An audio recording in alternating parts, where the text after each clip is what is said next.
Okay, good day, everyone. Today I will be discussing stress. Topic outline: the age of anxiety, the age of stress, definition of stress, fight or flight response, types of stress, positive personal stressors, negative personal stressors, causes of distress, internal sources of distress, habitual behavior patterns, coping with stress, steps to take when feeling stressed, social support for stress relief, and types of social support. Before I'll start, I would like to share you a quote from Hans Saylor. It's not stress that kills us, it's our reaction to it. For some of you, you would agree that stress is a part of our lives. It's there, it's existing, it's something that we cannot escape. However, according to Sele, stress is itself is not the one to kill us, but on how we react to stress. The age of anxiety, the age of stress.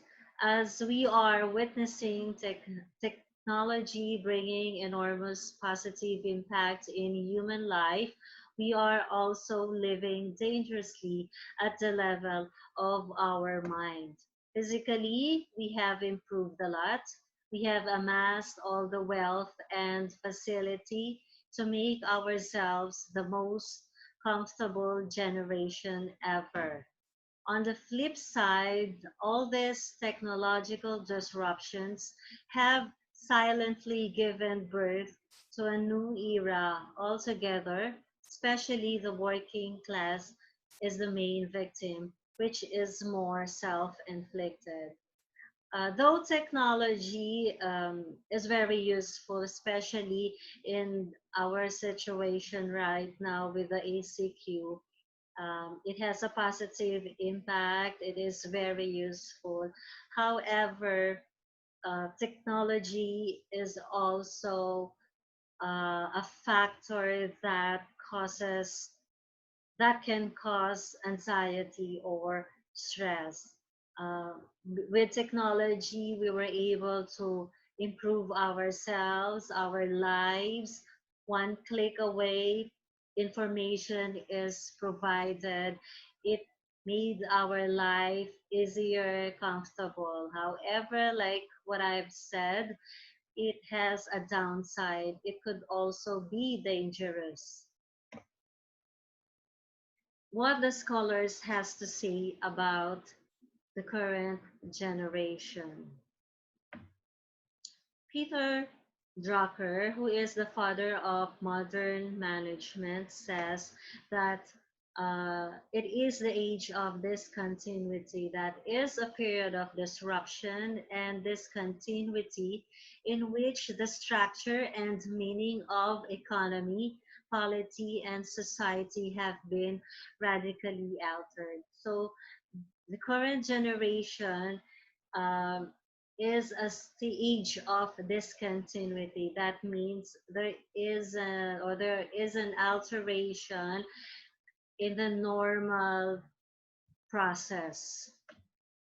John Galbraith says that it is the age of uncertainty,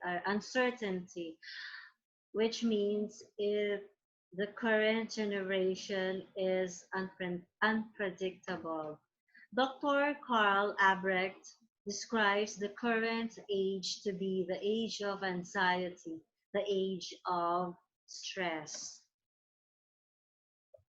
So considering what's happening in corporate workforce, people at different hierarchical levels in the corporate structure, all experiencing this psychological killer. So in the corporate world, they have what they call the psychological killer. And this psychological killer is stress. No matter where you are at home or in the office, no matter what you're doing, it is chasing you and has made abode silently to burn you out mentally. So stress is there inside us. It's living inside us, and without knowing, it's slowly killing us, burning us, causing us to burn out mentally. What is stress? So we have definition of stress from the point of view and of psychology, and definition of stress from the point of view of medicine. Hans Selye defined stress as non-specific responses that be resulted from a variety of different kinds of stimuli. Stress is a non-specific response. When there is a stimuli or a stressful event or a situation, we have an individual will respond to it. However, the response is non-specific because the response will depend on how an individual will react to that situation. He redefined stress as the rate of wear and tear on the body. Lazarus and Folkman propose that stress occurs when people perceive that demands from external situations were beyond their coping capacity. Every individual has a different level of coping capacity. My coping capacity will be different from yours. So when a person perceives something, a situation that is beyond his her capacity, then stress occurs. Lazarus explained that experience of stress differs significantly between individuals depending on how they interpret an event and the outcome of a specific sequence of thinking patterns called appraisal. So, like what I have said, that the response to stress and the outcome will depend on how an individual will interpret a situation. Lazarus and Folkman stated that today the definition of stress is the process of interaction from resolution requests from the environment known as the transactional model. Transactional model is the process of continuous change and transformation where every component is changing, such as the people, their environment, and the medium used. So it is a continuous process, and the effect or the result changes in every component, which are the people, their environments, and the medium used.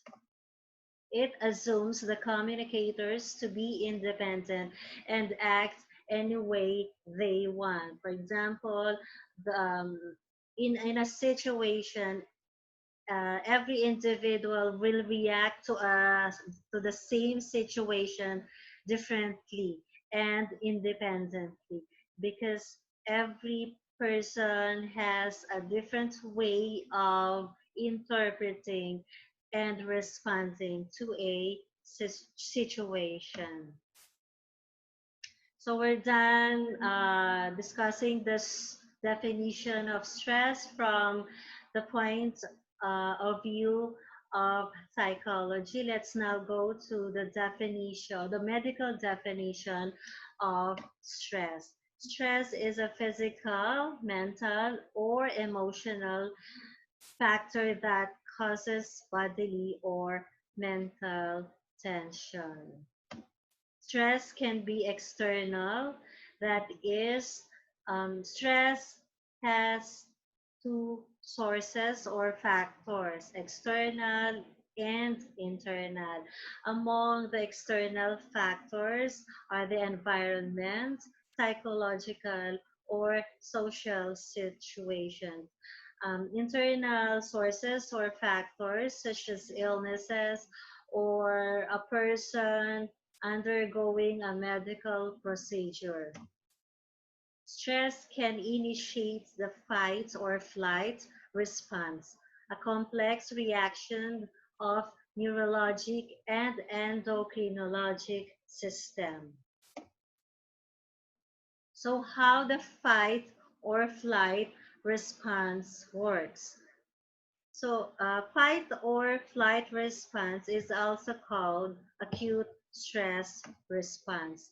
According to Goldstein, it refers to a physiological reaction that occurs in the presence of something that is terrifying, either mentally or physically. For example, there is a terrifying situation, and then that that person or the result of that would be physiologic manifestations. The body would react to that terrifying, it's either mentally or physically. The response is triggered by the release of hormones, adrenaline, and noradrenaline that prepare your body to either stay and deal with the threat or to run away to safety. So during stress, our body will respond, okay? And then our body will be triggered and release adrenaline and noradrenaline. These two hormones are responsible for the physical manifestation reactions to stress. And the reason why our body is releasing these hormones is for the body to, or for, is to prepare the body. And the reaction could be either to stay and deal with that threat or that situation, or to run away to safety. The term fight or flight represents the choices when faced with danger in their environment. You could either fight or flee. For example, there is a stressful situation or a threatful situation. You would either fight or deal with the stressful situation, or you would flee, or you would flight, or stay away from that uh, threat or stressful situation. In either case, the physiological and psychological response to stress prepares the body to react to danger. Either way, either you fight or you flight, still your body will react or will respond. According to Sapolsky, stressors are any perturbations in the system or the environment that threaten to disrupt the organism's optimal functioning. And the stress response is the cascade of biological process necessary to return the system to homeostasis. So, when there is a disruption, an alteration, a change in the system or in the environment that would disrupt the optimal functioning of an individual, uh, we will respond to, I mean, definitely the body will respond to it or will respond to it. And in order for the body to return to the to homeostasis, okay, the system will return to homeostasis. According to Aaron Feld, there are three types of stress.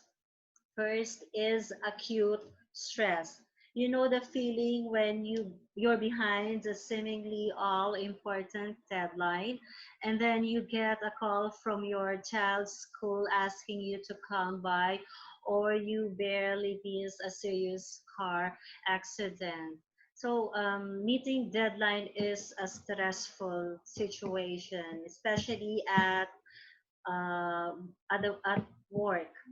And then sometimes uh, we cannot able to meet the deadline, and that is a stressful event. Symptoms of acute stress: increased heart rate, increased blood pressure, migraine, chest pain, irritability. Okay, so these symptoms may appear for a short time and subside when stress eases. Like what I have said, the body will have a physiologic response. And a more example of this physiologic response are this one: anxiety, sadness, headache, back pain, gut problems. Again, these symptoms may appear for a short time and subside when the stress eases. So the second type of stress is episodic acute stress. Some people experience this mini crisis regularly and live in a state of tension. They may be taking on too much or simply be overburdened to worry, and then your body will be tense or angry. In a situation like um, for some reasons you heard a bad news, and you your body will be tense, you will feel tense, and you will get angry. Third type of stress is chronic stress. This is the grinding stress that wears us down over the years. So it arises from serious life problems that may be fundamentally beyond our control. Poverty, war, or racism. It's chronic. It's existing for a long time. Just like what is happening now, the pandemic, um, it may not be chronic, but the question is, when will this end? Okay, so it's something that is beyond our control. No one knows yet what will happen in the future regarding this pandemic. If you had a traumatic childhood, you may experience life as chronically stressful even when the surface appears okay. You believe you are perpetually threatened by poverty or illness even when this is untrue. For some people who had experienced traumatic childhood and was not able to manage properly or was not addressed, um, this will really affect the adulthood of that individual. If poorly managed, episodic acute stress can contribute to serious illnesses like heart disease or clinical depression. So it is really important to manage this properly and address it because it can contribute to serious illnesses and clinical depression. Types of stressors: eustress or positive stress. So we are always focused on the on stress as negative. We always see stress as negative, but for some people stress can be positive, and positive stress is eustress. Eustress has the following characteristics: motivates, focuses energy, it is short term, it is perceived as within our coping abilities, feels exciting, improves performance.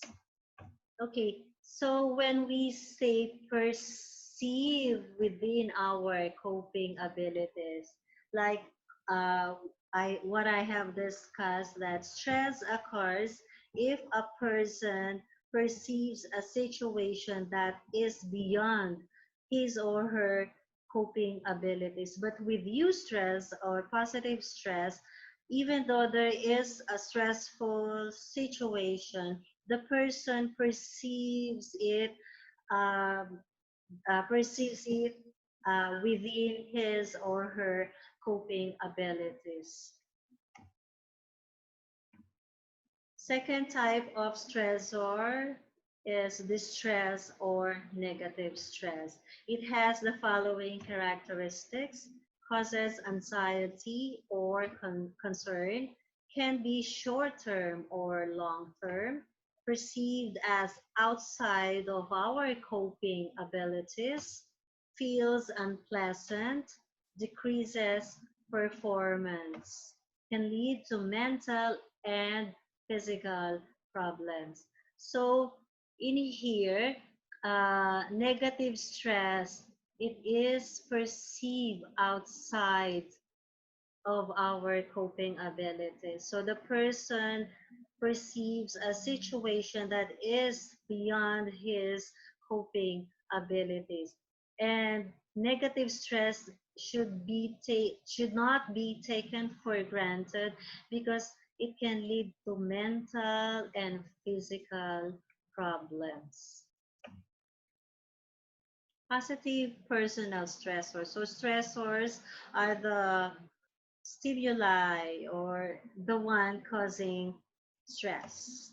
Receiving a promotion or raise at work. So these are positive, okay, positive stressors. So first is receiving a promotion or raise at work, starting a new job, marriage, buying a home, having a child, moving, taking a vacation, holiday seasons, retiring, taking educational classes, or learning a new hobby. So these are stressors that can uh, cause positive effect to an individual. So negative personal stressors, okay? The death of a spouse,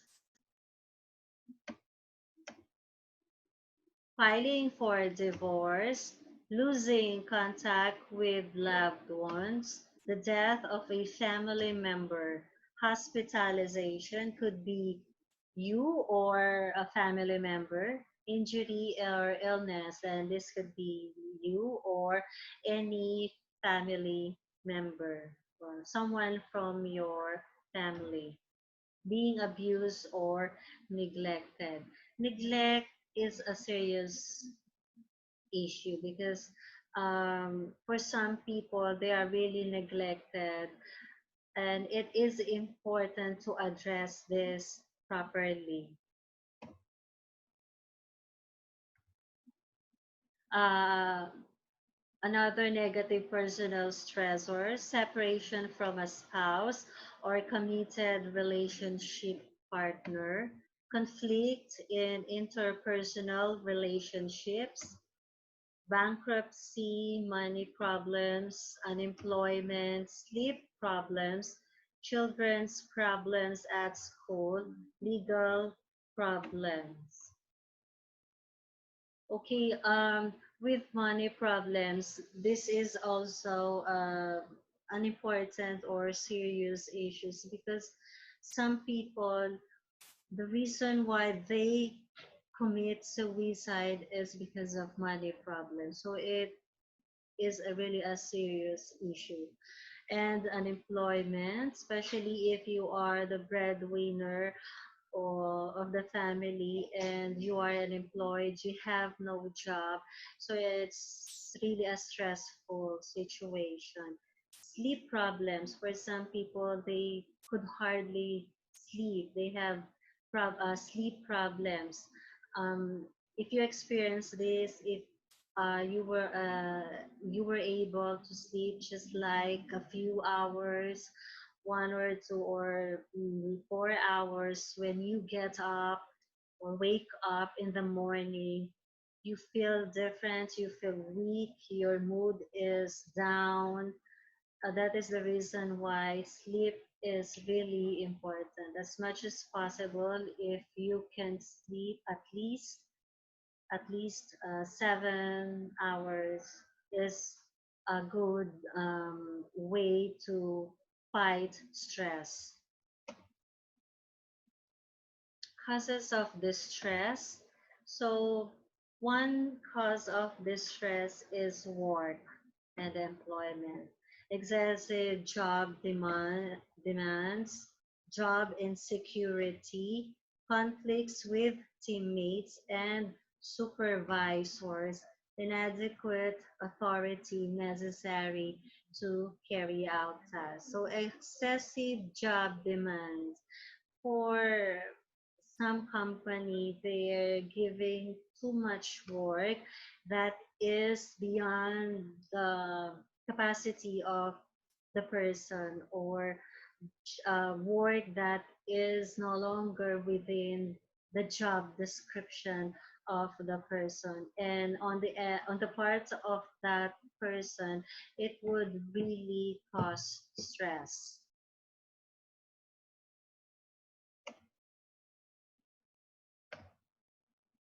So making presentations in front of colleagues or clients, for some people, um, they're not into talking publicly. So if you force them to present, then it would be stressful situation for them. Unproductive and time-consuming meetings, because there are meetings that really taking too long and keeping you uh, there for a long time, and the discussion is just repeating and it's no longer productive and there is no longer learning. Commuting and travel schedule. Not everyone has a private vehicle or a private car. For a commuter, it is difficult, it is stressful. You have to wake up early, you have to consider the travel time to get to work and be at work before 8 a.m. so that you will not be late. And this daily routine, commuting, traveling, is a stressful event as well. Internal sources of distress, like we have discussed, distress has two sources, external and internal. Fears, you have to, I mean, fears is something that is killing a person. I mean, that is killing a person inside. Repetitive thought patterns, worrying about the future events. So, for some people, we worry too much on what will happen tomorrow. This is normal. Um, we prepare for our future, but worrying too much is no longer helpful. Unrealistic, perfectionist expectations. We plan for our future. However, when we plan, we have to consider the feasibility of our plans. It should be realistic, because if we were not able to meet our expectations, then we will be frustrated and it's not helping the person. Habitual behavior patterns that can lead to distress. Okay, so there are several habitual behavior patterns that will cause distress: overscheduling, failing to be assertive, procrastination, and or failing to plan ahead. Overscheduling is you have too much things to do, too many activities that you could no longer meet. Okay, then procrastination. This is the problem with most of us. We think that we have much time, we relax, we procrastinate, and instead of doing it now, we will do it tomorrow. However, suddenly we see the deadline and we cram, so it's causing stress. Like what I have said, stress is part of our lives. It's something that is um, it's something that we cannot escape. It's there, it's real, it exists. However, how can we fight stress? One way to fight stress is to learn how to cope with stressful situations or threatening situations. According to Lazarus and Folkman, coping in this situational approach is constantly changing cognitive and behavioral efforts to manage specific external and or internal demands that are appraised as taxing or exceeding the resources of the person. There are ways or steps to take when we are feeling stressed. Realize when it is causing you a problem. So look out for physical warnings, because stress is will cause physical manifestations. So you have to realize first if the problem or if the situation is really a problem. Identify the causes, sort the possible reasons for your stress. Review your lifestyle. Prioritize things that you are trying to achieve and reorganize your life. uh, like what I have said or I have discussed, some people have too many activities, they have too many goals. So that is causing stress. So learn to prioritize things which should be in which should be the first in your list, and make sure that your plan is realistic and achievable. Steps to help protect yourself from stress. So how can you protect yourself from stress? You eat healthily, like eating healthy foods. Be aware of smoking and drinking alcohol. Beware of smoking and drinking alcohol. Quit smoking and drinking alcohol. That's the best thing you can do.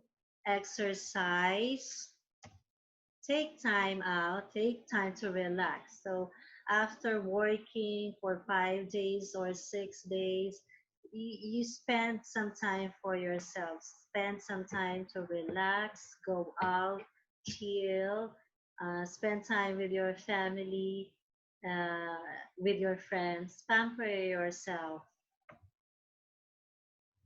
Be mindful, paying attention to your thoughts and feelings in a way that increases our ability to manage difficult situations and make wise decisions. So you have to pay attention with what you feel. Some people, they are already experiencing difficulties, and yet they ignore it, and until such time that they could no longer handle it and the problem is too big for them to handle, and suddenly they would freak out. And okay, get some restful sleep, if possible. uh, Sleep for at least 7 hours or more. But for us working people, I think 6 hours is good enough. Don't be too hard on yourself. Take a few minutes each day to appreciate yourself. This is very important. You have to learn to appreciate yourself, accept yourself, uh, tell yourself that you are beautiful, you are good, you are awesome, you are amazing, and this will help a lot. Social support for stress. Okay. Social support can be great for stress levels, making stressful situations less damaging to your mental and physical health. Social support help people feel less stressed, but it can also actually improve your health and decrease their mortality risk. So there are different ways to uh, cope with stress. You can ask help from friends, families, groups. Um, Professional help will also help. Types of social support: emotional social support. So it is allowing others know that they are valued and offering a shoulder to cry on. Just being there, be a good listener is something, and it will help someone.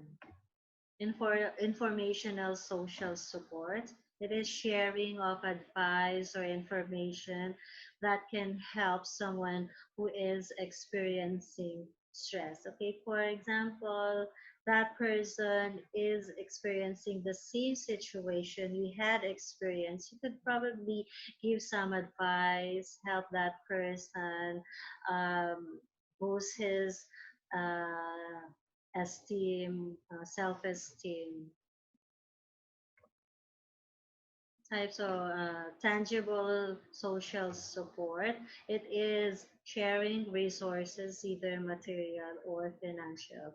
You can share books, um, magazines, so that because information can be uh, read in the from books and other materials, and financial assistance or help is also a way of showing social support.